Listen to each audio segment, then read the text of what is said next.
برادران ملت اسلامی، السلام علیکم ورحمۃ اللہ وبرکاتہ۔ الحمد للہ الحنان المنان الذي خلق الانسان وعلمه البيان، والصلاة والسلام على رسوله سید الانس والجان وعلى آلہ واصحابہ ذوی الخیر والاحسان، اما بعد فأعوذ باللہ من الشیطان الرجیم، بسم اللہ الرحمن الرحیم۔ ان الدین عند اللہ الاسلام، صدق اللہ مولانا العظیم وبلغنا رسولہ النبی الامین المتین المختار الکریم، ونحن على ذلك من الشاہدین والشاکرین والحمد للہ رب العالمین۔ بارگاہ رسالت معاب صلی اللہ تعالی علیہ وسلم میں درود پاک کا ہدیہ پیش کریں۔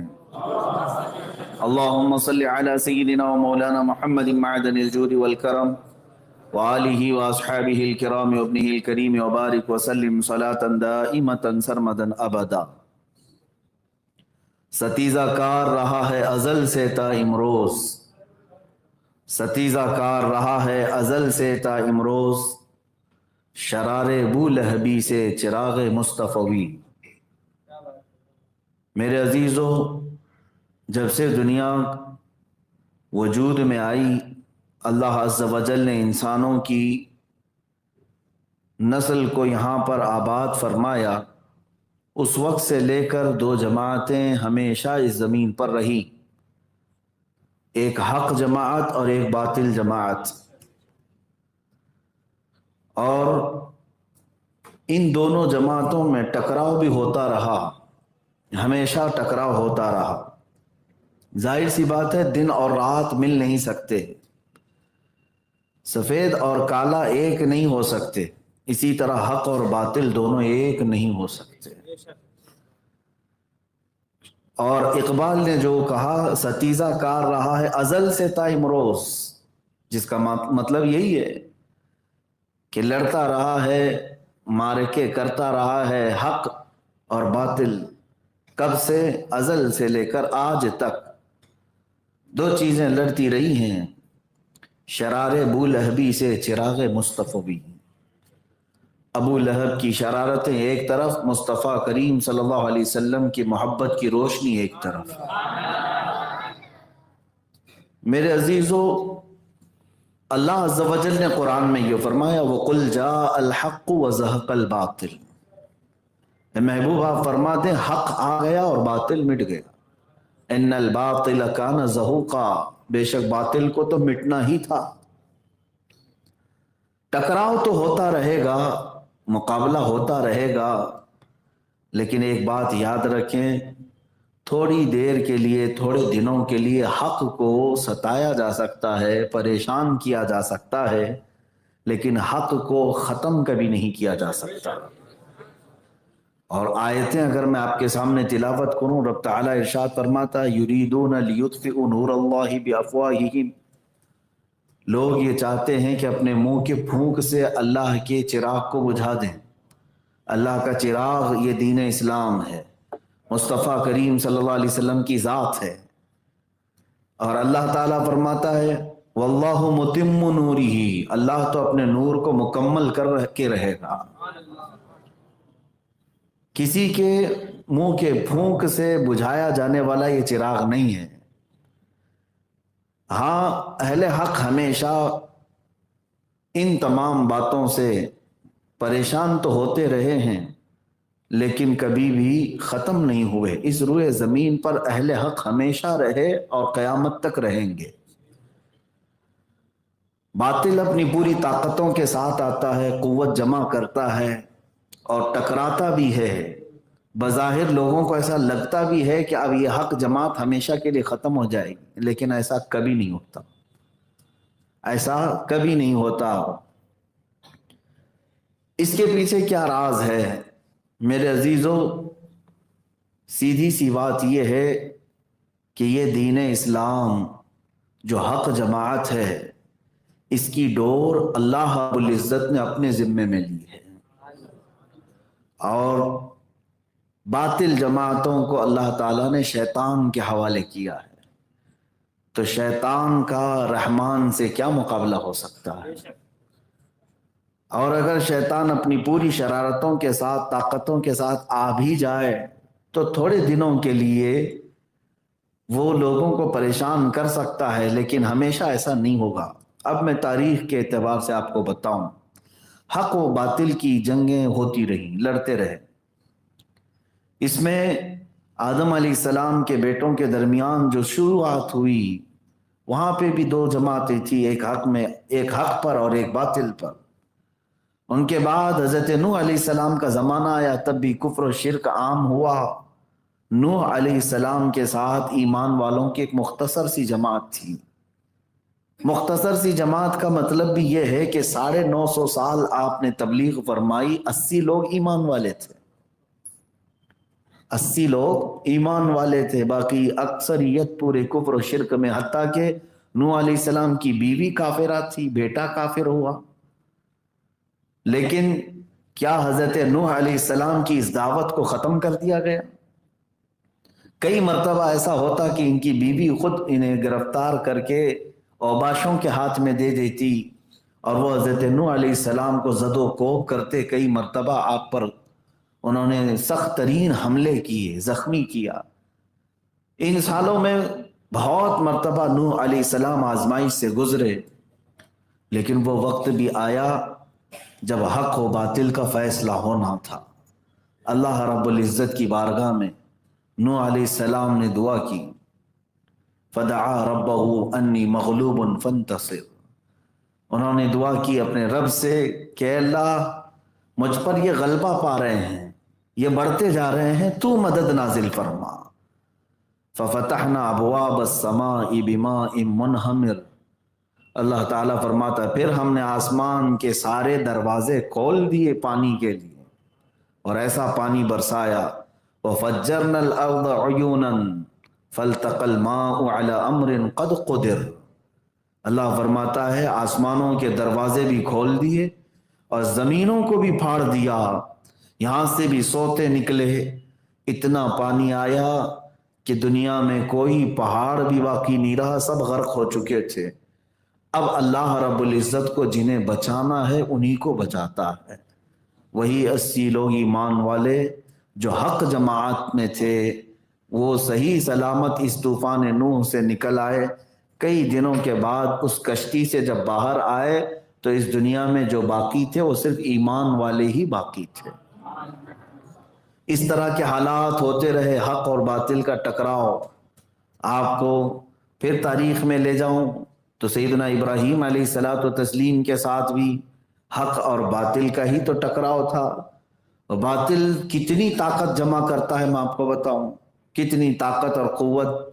سیدنا ابراہیم علیہ السلام کو ختم کرنے کے لیے انہوں نے دنیا کی سب سے بڑی آگ جلائی، یہ سب کو پتا ہے، اور اتنی بھیانک آگ لگائی کہ اس کے شعلے آسمان تک پہنچ رہے ہوں، اس کی گرمی کافی دور تک، یہاں تک کہ کوئی قریب نہیں جا سکتا تھا۔ اگر کوئی پرندہ بھی ہوا میں اڑتا اس آگ کے آس پاس تو جل جاتا تھا۔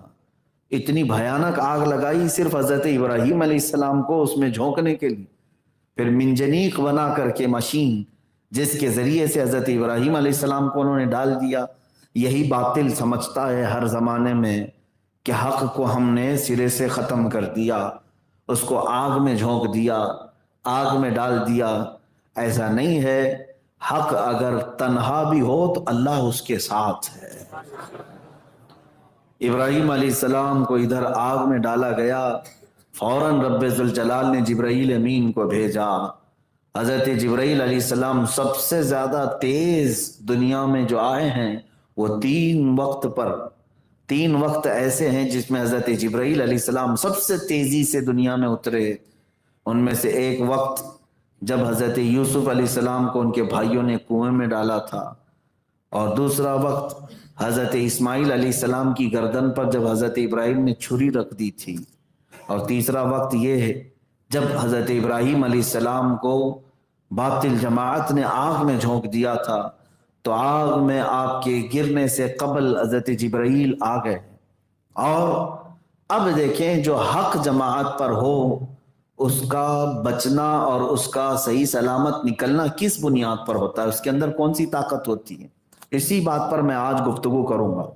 مجھے حکم یہی ہوا، حق و باطل کے درمیان خط امتیاز کیا ہے، حق اور باطل کے درمیان فرق کرنے والی چیز کون سی ہے، مجھے حکم یہی دیا گیا آج کے لیے۔ میں یہی بات عرض کروں گا کہ اب جو حق پر ہوتا ہے اس کے اندر کون سی ایسی طاقت ہوتی ہے جو اسے ان تمام برے آفات و بلیات سے بچا لے جاتی ہے۔ وہ آگ میں گرے، پانی میں غرق ہو، تب بھی صحیح سلامت نکل جائے، کون سی طاقت ہے؟ وہ طاقت میں آپ کو بتاتا ہوں۔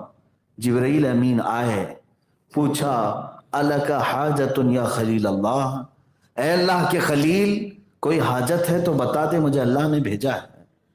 حضرت ابراہیم علیہ السلام نے کیا کہا؟ ہاں حاجت تو ہے لیکن آپ سے نہیں، اللہ رب العزت سے۔ یہ جو توکل اور ایمان ہے اللہ کی ذات پر، یہی حق جماعت کو ہمیشہ غالب کرتا ہے۔ آپ سمجھ میں آئے؟ حق اور باطل کے درمیان جو خط امتیاز ہے، فرق پیدا کرنے والی چیز، وہ اللہ کی ذات پر توکل، اور ہم مومنین کے لیے اس کے بعد رسول پاک کی بے پناہ محبت۔ یہ دو چیزیں جس کے سینے میں آئی، یوں سمجھ لیں کہ وہ حق اور باطل کے درمیان فرق کر دے گا، اور ہمیشہ اللہ رب العزت اسے نصرت و فتح کی طرف لے جائے گا۔ ابراہیم علیہ السلام کو آگ میں جھونک کر کے انہوں نے یہ سوچا حق ختم ہو گیا؟ نہیں میرے عزیزو، کئی دن وہ آگ جلتی رہی۔ جب آگ بجھ گئی تو ابراہیم علیہ السلام اپنے کپڑے جھاڑتے ہوئے باہر نکل آئے،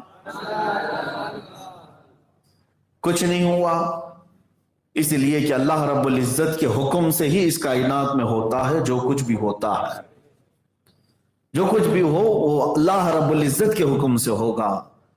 ان کے بعد سیدنا موسیٰ علیہ السلام کے سامنے بھی ایک بہت بڑی طاقت تھی، فرعون جس نے یہ کہا تھا انا ربکم الاعلی، میں تمہارا سب سے بلند و بالا رب ہوں، خدائی کا دعویٰ کرنے والا فرعون موسیٰ علیہ السلام کے مقابل میں ہے۔ اس فرعون کی طاقت کا حال یہ تھا کہ وہ 1000 لوگوں سے تنہا لڑ سکتا تھا۔ اس کی عمر 100 سال کی ہوئی تب تک کوئی بیماری اس کو نہیں آئی۔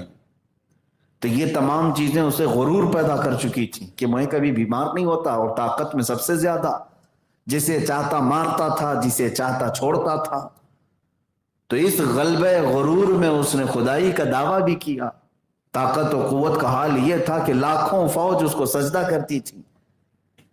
پوری کی پوری جہاں جہاں دنیا میں لوگ بستے ہیں تقریباً اس کے فرمانبردار لوگ ہو چکے تھے۔ اب آپ اندازہ کریں اتنی بڑی طاقت و قوت کے سامنے اللہ رب العزت نے موسیٰ کلیم اللہ علیہ الصلوۃ والتسلیم کو میدان میں اتارا۔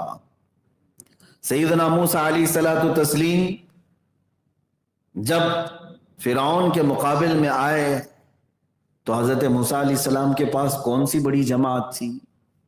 نہیں میرے عزیزو، چند مومنین کی جماعت تھی، اور وہ بھی بنی اسرائیل، ڈرتے بھی زیادہ تھے، ڈر ان کے اندر بہت زیادہ تھا۔ حضرت موسیٰ علیہ الصلوۃ والتسلیم کئی مقابلے ہوئے جادو کے ذریعے سے، معجزے حضرت موسیٰ علیہ السلام نے دکھائے۔ آخر میں وہ وقت بھی آیا جب فرعون نے اپنی پوری لشکر کے ساتھ موسیٰ علیہ السلام کو ختم کرنے کے ناپاک ارادے سے نکلا، اور تقریباً 1 لاکھ سے زیادہ کی فوج لے کر موسیٰ علیہ السلام کے ساتھ 40 یا 70 لوگ تھے، ان کے پیچھے 1 لاکھ کی فوج نکلی ہے۔ یہ بات ہمیشہ یاد رکھیں، حق اور باطل میں فرق یہی ہوتا ہے کہ حق جماعت کوانٹیٹی پر نہیں کوالٹی پر ہوتی ہے، اور باطل جماعت پوری تعداد سے بھرپور، لیکن ہمیشہ حق جماعت نے انہیں دھول چٹایا ہے۔ ہر زمانے میں یہ ہوتا رہا ہے۔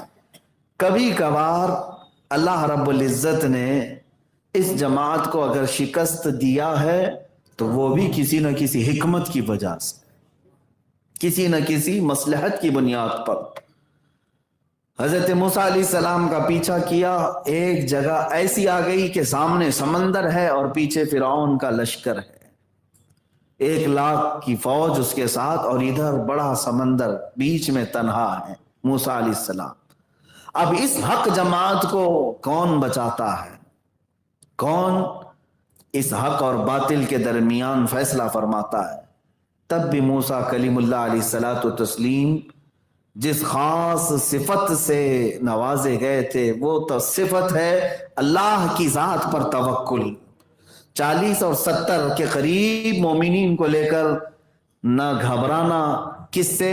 نہ فرعون کی بڑے لشکر سے، نہ سمندر کی موجوں سے، بیچ میں تنہا کھڑے ہو کر تب بھی موسیٰ علیہ السلام یہ کہتے ہیں اے ایمان والو نہ گھبراؤ، اللہ کی مدد آنی ہے، اللہ رب العزت کی مدد آئے گی۔ اور پھر رب تبارک و تعالیٰ کی مدد آئی۔ موسیٰ علیہ السلام کو حکم ہوا آپ اپنا عصا سمندر پر ماریں۔ آپ نے سمندر پر عصا مارا تو 12 راستے نکل آئے۔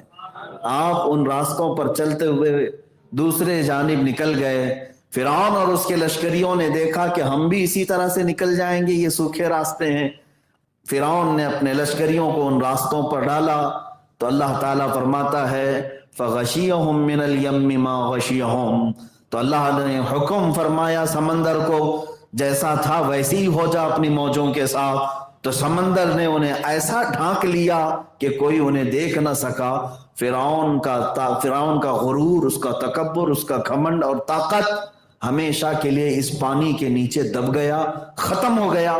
اب ہر زمانے میں پوری طاقت و قوت کے ساتھ باطل حق کے ساتھ لڑتا ہے، اور اللہ رب العزت کئی آزمائشوں کے بعد پھر حق کی فتح کے لیے کسی نہ کسی ذریعے سے اپنی مدد نازل فرماتا ہے۔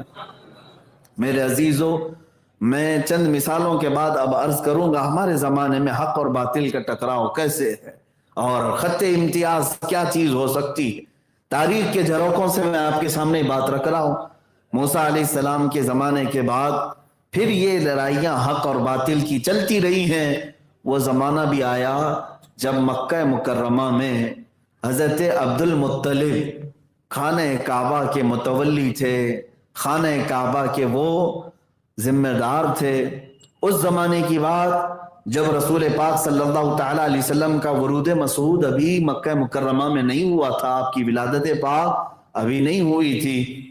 اس زمانے میں ہوا یہ تھا کہ ایک یمن کا بادشاہ ابرہا، جس کو یہ حسد ہو گیا اللہ کے گھر سے، خانہ کعبہ کے پاس لوگ دور دراز سے آتے ہیں، طواف کرتے ہیں۔ یہ ہر زمانے میں ہوتا رہا ہے، ایسا نہیں کہ اسی زمانے میں۔ آدم علیہ السلام سے خانہ کعبہ کا طواف چل رہا ہے ہر زمانے میں، سارے انبیاء کرام بھی وہاں پہنچتے رہے۔ تو ابرہا نے یہ کہا کیوں نہ میں یمن میں اس سے بہتر کعبہ بنا لوں۔ وہ جا کر کے یمن میں بہت خوبصورت اچھی عمارت بنایا اور اس کو کعبے کا نام دیا، اور اس نے لوگوں کو بلایا کہ اب مکہ والے کعبہ میں جانے کی بجائے یمن والے کعبے میں آؤ۔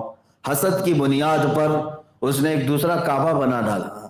میرے عزیزو، آج یہی حق و باطل کے درمیان خط امتیاز ہے۔ میں چیلنج کرتا ہوں، خانہ کعبہ کی جو عمارت ہے نا، وہ جتنی عمارت ہے آج آپ جا کر کے دیکھیں، مشکل سے یہاں پر 40 بائی 60 کا ایک جگہ ہو اور اس پر کوئی بلڈنگ بنائے۔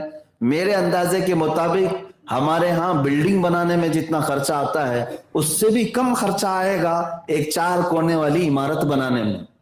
بس خانہ کعبہ میں کیا بنانا ہے؟ کوئی روم نہیں بنانا ہے، کوئی بالکنی نہیں بنانا ہے، چوکور ایک عمارت بنانی ہے۔ تو پھر ان سب سے ہم کہتے ہیں تم بھی ٹرائی کر کے دیکھ، کیوں نہیں لیتے؟ ویسی ہی 4 کونے والی ایک عمارت بنا دیتے۔ چند لاکھ روپے ہی کا تو خرچہ ہے، لیکن کوئی بنا نہیں سکا۔ میرے عزیزو، حق و باطل کے درمیان خط امتیاز یہی ہے، بلڈنگیں ویسی لاکھوں بنائی جا سکتی ہیں، لیکن لوگوں کے دلوں کو کون اس طرف کھینچ سکتا ہے؟ کشش کہاں سے لا سکیں گے ہم؟ جو خانہ کعبہ کے اندر ہے وہ ہر ایک عمارت کے اندر نہیں آ سکتی۔ ابرہا نے بنا تو لیا یمن میں، اور لوگوں کو دعوت بھی دی پیسے دے کر کے، کھانے پر بہت سارے لوگ گئے۔ مکہ کا ایک شخص بھی وہاں گیا۔ ظاہر سی بات ہے قریش اور مکہ والے خانہ کعبہ سے بے انتہا محبت کرتے رہے ہر زمانے میں، اس کے لیے انہوں نے جانیں بھی نچھاور کر دی۔ اس شخص کو اتنی تکلیف ہوئی یہ سن کر کے کہ مکہ کے علاوہ دوسری جگہ کعبہ کیسے ہو سکتا ہے۔ ابرہا کے اس کعبے کو دیکھنے کے لیے وہ گیا، چاروں طرف سے دیکھ کر کے اس کے بنائے ہوئے کعبے کے سامنے کھڑے ہو کر پیشاب کیا اور کہا ابرہا تیرے بنائی ہوئی اس عمارت کی یہی حیثیت ہے کہ مکہ والا آ کر کے یہاں تیرے سامنے پیشاب کر کے جاتا ہے۔ اس نے اس کی توہین کی، اس کی توہین ایسی، بادشاہ نے اسے ختم بھی کیا، اور عمارت کی جب کہ کوئی پیشاب کر کے جائے تو پھر بچا کیا اس کا۔ بادشاہ اتنے غصے میں آیا کہ مکہ والا ایک شخص آ کر کے میرے بنائی ہوئی عمارت کے سامنے پیشاب کر کے چلا گیا، جس کو میں دنیا کی سب سے مقدس عمارت بنا رہا تھا۔ تو اس غصے کے مارے وہ ایک ہاتھیوں کا لشکر لے کر اس خانہ کعبہ کو ڈھانے کے لیے آیا کہ اب اس کعبہ کو میں نہیں چھوڑوں گا جو مکہ والوں کے بیچ میں ہے۔ انہیں اس بدبخت کو یہ نہیں معلوم تھا کہ یہ کعبہ مکہ والوں کی تحویل میں نہیں ہے، یہ خانہ کعبہ براہ راست اللہ رب العزت کی حفاظت میں ہے۔ وہ آیا تو صحیح، بہت بڑے ہاتھیوں کا لشکر لے کر کے آیا، مینا کی سرزمین کے پاس اس نے پڑاؤ ڈالا، وہاں سے پلاننگ کرتے ہوئے پہلے پورے مکہ کے جو بڑے بڑے لوگ تھے ان کا مال لوٹ لیا، ظلم کے ذریعے سے پہلے مال لوٹا۔ ہر زمانے میں باطل قوتیں یہی کرتی ہیں، پہلے ان کو اکنومیکل پوری طور پر کنگال کر دیا جائے، ان کے پاس کوئی چیز نہ رہے لڑنے کی، انہیں بنیادی چیزوں سے معذور کر دیا جائے۔ سپر پاور نام سے آج جو ملک پہچانے جاتے ہیں پوری دنیا میں، چاہے وہ امریکہ ہو یا رشیا ہو، ان کے اندر بھی اتنی ہمت نہیں ہوتی کسی کے ہاں ڈائریکٹ جانے کی اور حملہ کرنے کی، بلکہ عراق جیسے چھوٹے ملک کو 10 سال تک پابندی لگاتے ہیں کہ یہاں پر کوئی بھی دوائیاں پہنچنی نہ پائیں، کوئی ان کو بنیادی ضرورتیں پہنچنے نہ پائیں۔ جب یہ پوری طرح سے نڈھال ہو جائے تب جا کر کے حملہ کرتے ہیں۔ یہ باطل جماعت کا ہر زمانے میں شیوا رہا ہے، ہر زمانے میں یہی ان کی یہ پالیسی رہی ہے کہ مارنے سے پہلے ان کو پوری طرح سے کنگال کر دیا جائے۔ آج جن ملکوں پر یہ بین لگاتے ہیں، پابندیاں لگاتے ہیں، آگے چل کر کے انہیں لڑنا ہوتا ہے کہ ان کو پوری طور پر خالی کر کے پھر ان سے لڑا جائے۔ ابرہا نے یہی کیا، مکہ والے جتنے مالدار تھے سب کا مال لوٹا، بڑے بڑے لوگوں کو قید کر لیا، جو بولنے والے لوگ ہیں، جو ابھارنے والے لوگ ہیں، انہیں قید کر دیا کہ مکہ میں کوئی بھی کھڑا نہ ہو سکے اس کے مقابل میں۔ اس وقت حضرت عبد المطلب کے بھی 100 اونٹ اس نے قبضے میں لے لیے تھے۔ سارے لوگ پریشان تھے مکہ والے، اور ابرہا کسی سے بات تک نہیں کرتا تھا۔ حضرت عبد المطلب پورے مکہ کے سرداروں میں تھے، خانہ کعبہ کے متولی تھے۔ آپ نے کسی طرح سے اس کے ہاں پہنچ کر کے یہ اجازت حاصل کر لی کہ مجھے ابرہا سے بات کرنی ہے۔ ابرہا نے پوچھا کہ کیا بات کرنا ہے؟ حضرت عبد المطلب چونکہ پورے مکہ کے سردار تھے، اس نے یہی سوچا کہ یہ آئے ہوں گے مجھ سے منت سماجت کریں گے کہ جنگ نہ کرو، خانہ کعبہ کو نہ ڈھاؤ۔ اس نے اجازت دی اپنے پاس آنے کی۔ حضرت عبد المطلب نہایت ہی اپنے عزت و وقار کے ساتھ حاضر ہوئے اور کہا میں آپ کے پاس آیا ہوں، میرے 100 اونٹ جو تو نے قبضہ کیے ہیں وہ مجھے واپس کر دے۔ ابرہا نے کہا کہ تجھ جیسے آدمی کو کون سردار بنایا ہے؟ مکہ کے اور خانہ کعبہ کا سردار تجھے بنایا؟ میں کس لیے آیا ہوں تجھے پتا ہے؟ کہا ہاں مجھے پتا ہے، تو خانہ کعبہ کو ڈھانے کے لیے آیا، حملہ کرنے کے لیے آیا، مکہ کو تباہ و برباد کرنے کے لیے آیا ہے۔ تو پھر ابرہا نے کہا سردار تو ہے، تو پہلے یہ ریکویسٹ کرتا کہ مکہ پر حملہ نہ کریں، تو اپنے اونٹوں کی بات کرنے آیا۔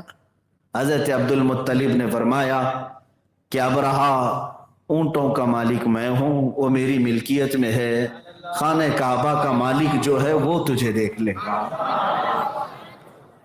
حق و باطل کے درمیان یہی خط امتیاز ہے، اللہ کی ذات پر توکل اور یقین آخر وقت تک۔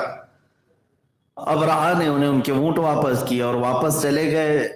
اب جو حالات ہیں، جو روایات بتاتی ہیں، دوسرے دن اس نے اپنے ہاتھیوں کو دوڑایا، ہاتھی کسی صورت مکہ کی طرف جانے کو تیار نہیں، یہاں تک کہ زنجیروں میں باندھ کر کے ہاتھیوں کو کھینچا گیا، ان کو بھالے اور نیزے مارے گئے، ہاتھی ایک بھی ہاتھی خانہ کعبہ کی طرف جانے کو تیار نہیں، اور کسی بھی طرح سے حملہ کرنے کو کوئی ہاتھی کھڑا نہیں ہو رہا ہے، اور کسی نہ کسی طرح سے ہاتھیوں کو تیار کیا گیا اور پھر جب خانہ کعبہ کی طرف بڑھایا گیا تب پھر اللہ رب العزت کی طرف سے وہ فیصلہ آیا جو حق و باطل کے درمیان فرق کر دیتا ہے۔ اللہ فرماتا ہے وَأَرْسَلَ عَلَيْهِمْ طَيْرًا أَبَابِيلَ، ہم نے ان پر ابابیل چڑیوں کو بھیجا، ترمیہم بحجارۃ من سجیل، وہ ان کو مارتی تھیں کس طرح سے؟ ہلکے نوکیلے پتھروں سے ایسا مارتی تھیں، تین تین کنکریاں ہر ابابیل نے ان پر گرائی، اور ایک کنکری جب کسی ہاتھی پر گرتی تو اس ہاتھی کا پیٹ پھٹ جاتا اور آگ لگ جاتی تھی۔ ان کنکریوں میں کیا طاقت تھی، کون سی قوت تھی؟ اور اس ابرہا کی پوری فوج پر جہاں جہاں کنکریاں گری وہ اس طرح سے ہلاک ہوئے کہ قرآن کہتا ہے فَجَعَلَهُمْ كَعَصْفٍ مَأْكُولٍ، ان ابابیلوں نے انہیں کیا کر دیا؟ ایسے کر دیا جیسے کوئی مرغی کو کھا کر کے چھوڑا ہوا ہے، یعنی پورے پر چھیل لیے ہوں، گوشت کھا چکے ہوں۔ اس پوری فوج کا یہ حال تھا کہ ان کی ہاتھیوں کی ہڈیاں دکھنے لگ گئی اور ان کی کھوپڑیاں بکھر گئی۔ اللہ رب العزت نے چند ساعتوں میں اس پوری باطل جماعت کو تہس نہس فرمایا۔ یہ پورا سورہ الم تر کیف فعل ربک باصحاب الفیل، سورہ فیل پڑھیں آپ کو سمجھ میں آئے گا۔ وہ نکلا تھا حرم کعبہ کو ختم کرنے کے لیے، اور بظاہر اللہ رب العزت نے انسانوں کی جماعت سے ان کا مقابلہ نہیں کروایا، بلکہ ہلکی چھوٹی چڑیوں کو بھیج کر باطل کو ان کی اوقات یاد دلائی۔ میرے عزیزو، یہی چیز اللہ رب العزت کے قوانین میں اور اس کے دستور میں ہمیں نظر آتی ہے کہ جب جب حق اور باطل کا ٹکراؤ ہوتا رہا ہے، بسا اوقات اللہ بہت چھوٹی سی طاقتوں سے باطل کو ہمیشہ کے لیے ختم فرماتا ہے۔ وہ رب ذوالجلال ہے جو نمرود کو مچھر سے ہلاک فرماتا ہے، وہ رب ذوالجلال ہے جو فرعون کو پانی سے ہلاک کرتا ہے، وہ رب ذوالجلال ہے جو ابرہا کو ہلکی ہلکی کنکریوں سے ابابیل سے ہلاک کرتا ہے، وہی رب ذوالجلال ہے جو ابو جہل کے غرور کو چھوٹے بچے معاذ اور معوذ سے ختم فرماتا ہے۔ حق اور باطل کے ٹکراؤ میں یہ اللہ رب العزت کا قانون بھی ہے کہ وہ باطل کو ان کی طاقت اور ان کی قوت کے اعتبار سے اتنی بڑی چیز سے مقابلہ نہیں کر پاتا۔ اللہ تعالی بہت ہلکی چیزوں سے ان کا خاتمہ فرماتا ہے۔ اب آئیے عزیزو، یہ بات تھی حق و باطل کے ٹکراؤ کی، حق اور باطل جماعت کے ٹکراؤ کی، ہمیشہ ہر زمانے میں رہا۔ اب جو بات مجھے عرض کرنی ہے وہ یہ ہے کہ یہ دو چیزیں تو دیکھنے میں آئی ہیں ہمیشہ، لیکن اے مسلمانوں، سب سے پہلی چیز یہ ہے کہ آپ میں سے ہر ایک فرد کو، ہر ایک بچے کو اور ہر جوان کو یہ یقین ہونا چاہیے کہ میں حق جماعت پر ہوں۔ آپ سب کو حق ہے، یقین ہے، ہر ایک کو اس بات کا یقین ہونا چاہیے کہ میں حق جماعت پر ہوں۔ اب یہ یقین کیسے آئے گا؟ یہ یقین کیسے آئے گا؟ یہ دو چیزوں سے آتا ہے، ایک اللہ کی ذات پر کمال کا یقین ہو اور اپنے نبی پاک سے کمال کی محبت ہو۔ یہ دو چیزوں سے تمہارے اندر وہ جذبہ بھی آتا ہے اور اپنے حق ہونے کا یقین بھی پیدا ہوتا ہے۔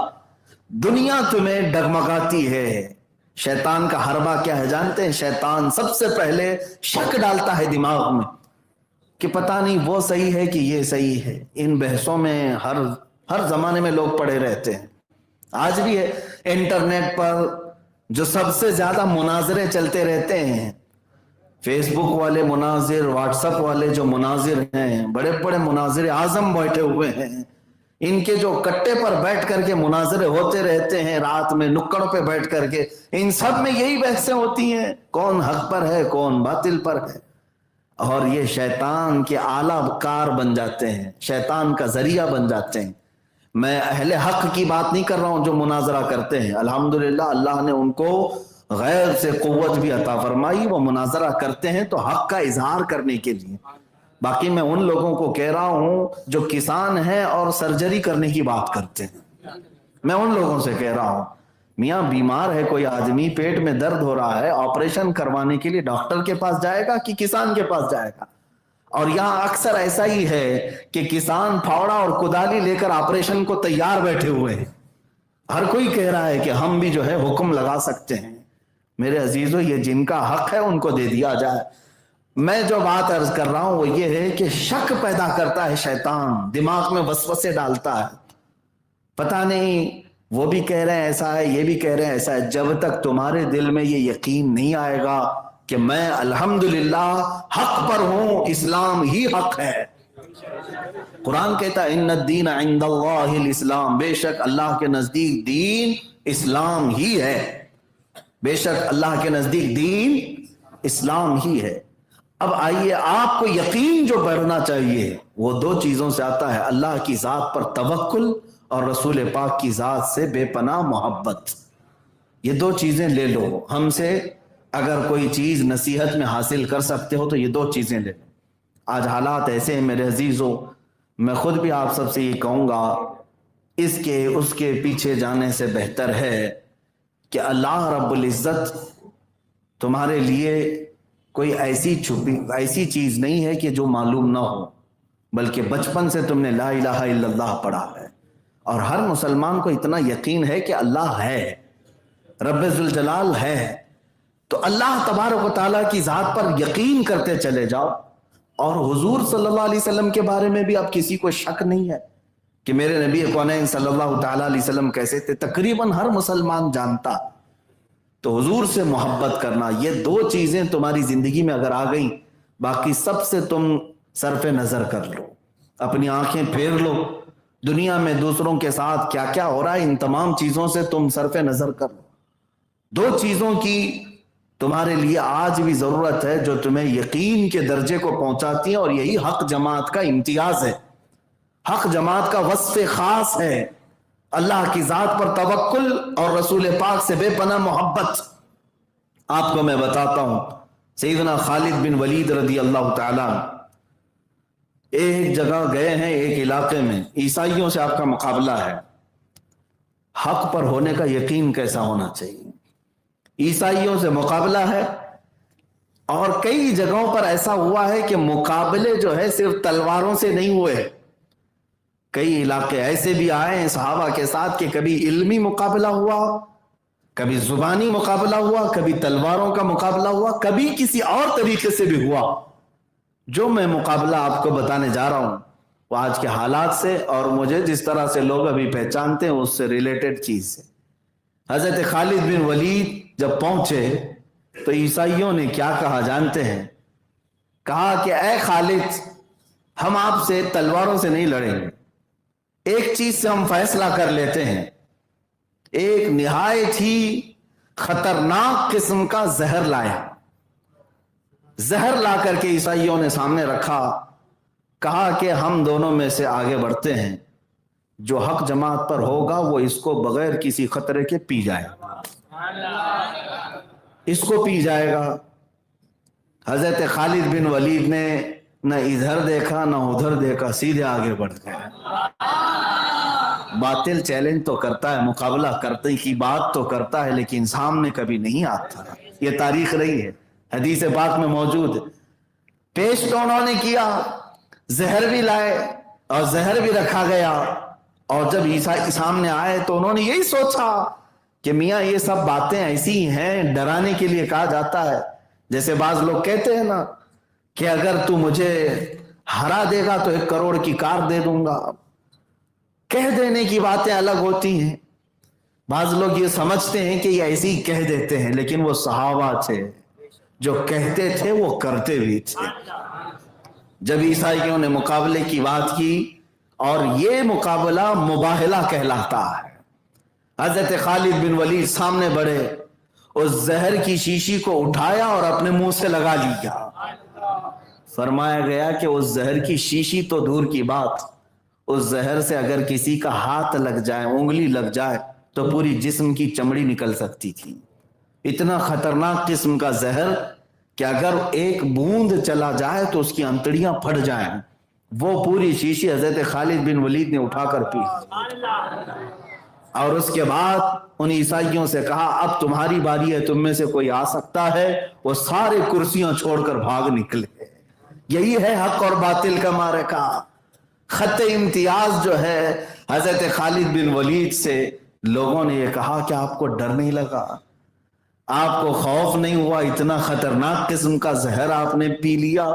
اب جو حق جماعت پر ہوتا ہے اس کا توکل دیکھیں۔ حضرت خالد بن ولید نے فرمایا ڈر کس بات سے لگے گا؟ زہر سے نہیں، مجھے میرے مصطفیٰ کی بات پر یقین ہے۔ میرے آقا صلی اللہ تعالیٰ علیہ وسلم نے فرمایا جس نے یہ پڑھا بسم اللہ الذی لا یضر مع اسمہ شیء فی الارض ولا فی السماء وهو السمیع العلیم، اس پر نہ زہر اثر کرے گا نہ سحر اثر کرے گا۔ میں نے یہ پڑھ لیا اور پی لیا، باقی میری کوئی طاقت و قوت نہیں تھی۔ اللہ اکبر! یہ اہل حق کی علامت ہے کہ وہ اپنے نبی سے بے پناہ محبت کرتے ہیں تو ان کی ہر بات پر یقین بھی رکھتے ہیں۔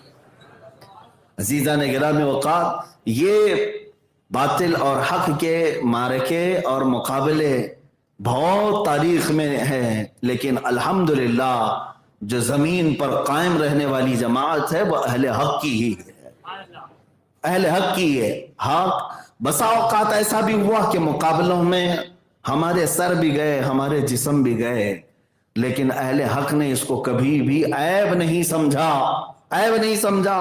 ہماری جان جاتی ہے تو جائے، اس لیے کہ ہمارا نعرہ یہ ہے جان دے دی دی ہوئی اسی کی تھی، جان دے دی دی ہوئی اسی کی تھی۔ حق تو یہ ہے کہ حق ادا نہ ہوا، یہ بزرگوں نے فرمایا اللہ رب العزت اور اس کے حبیب پاک کے لیے بات آ جائے تو پھر ایک جان کیا ہے، اگر ہوں کروڑوں تیرے نام پر سب کو وارا کروں۔ میرے عزیزو، سیدنا خالد بن ولید رضی اللہ تعالیٰ عنہ کی بات نہیں، اہل حق کا جو یقین ہے نا، جو توکل ہے، وہ بہت اعلیٰ درجے کا ہے، اعلیٰ درجے کا۔ آج میں وہی چیز آپ کے سینے میں ڈال کر جانا چاہتا ہوں۔ آپ کو جب یہ یقین ہے کہ اسلام ہی سچا ہے، میرے نبی کی ذات ہی سچی ہے، تو پھر یاد رکھنا ہر خطرے سے تم نپٹ سکتے ہو، آندھیوں کا رخ موڑ سکتے ہو، طوفانوں کے منہ کو موڑ سکتے ہو، لیکن یقین ہو کہ میرا دین سب سے سچا ہے اور میرے نبی کی ذات سب سے سچی ہے، اور اللہ رب العزت پوری کائنات کا پیدا کرنے والا ہے، اسی کے دست قدرت میں ساری ملکیت ہے۔ وہ اگر چاہے تو آگ کو جلانے کا حکم دے، وہ اگر چاہے تو سمندر کو غرق کرنے کا حکم دے، اور اگر وہ حکم نہ کرے تو نہ چھری چلتی ہے، نہ آگ جلاتی ہے، نہ سمندر ڈبوتا ہے، اگر اللہ کا حکم نہیں آیا۔ بعض لوگ یہ کہتے ہیں کہ یہ چیزوں کی فطرت ہے، جیسے آگ کی فطرت ہے جلانا، چھری کی فطرت ہے کاٹنا، پانی کی فطرت ہے غرق کرنا، ہم بھی مانتے ہیں یہ ان چیزوں کی فطرت ہے، لیکن ان کے اندر تاثیر دینے والا کون ہے؟ اللہ رب العزت ہے۔ آگ کے اندر گرمی کی تاثیر اللہ رب العزت نے دی، چھری کو کاٹنے کی تاثیر اللہ نے دی ہے، پانی کو غرق کرنے کی تاثیر اللہ نے دی ہے، اور اگر وہ رب ذوالجلال نہ چاہے تو یہ چیزیں کچھ نہیں اثر کر سکتی، کچھ نہیں ہے۔ اس کی مثالیں ہمارے پاس موجود ہیں۔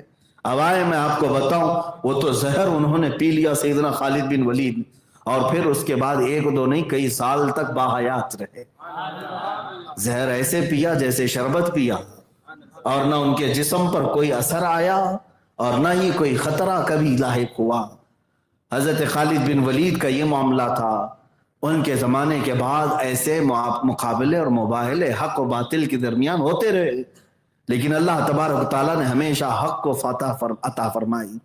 وہ واقعہ بھی آپ کے سامنے رکھتا ہوں کہ ہم دور کیوں جائیں، ہندوستان کی سرزمین پر سلطان الہند معین الدین غریب نواز رضی اللہ تعالیٰ جب اجمیر کی سرزمین پر آپ کا بول بالا تھا، اور کفار و مشرکین نے اس وقت بھی آپ کے لیے بڑی مصیبتیں کھڑی کر رکھی تھیں، کیا کیا چیزوں سے نہیں پریشان کیا، پانی بند کر کے پریشان کیا، آپ کے اوپر آگ پھینک کر کے، کبھی پتھر برسا کر کے، کبھی جادو کے ذریعے سے بہت سارے حملے کر کے انہیں دیکھا کہ حق جماعت کو پنپنے نہ دیا جائے، لیکن وہ کچھ نہیں کر سکے، یہاں تک کہ 800 سال کے بعد بھی اس غریب نواز کو اجمیر سے نہیں باہر کر سکے۔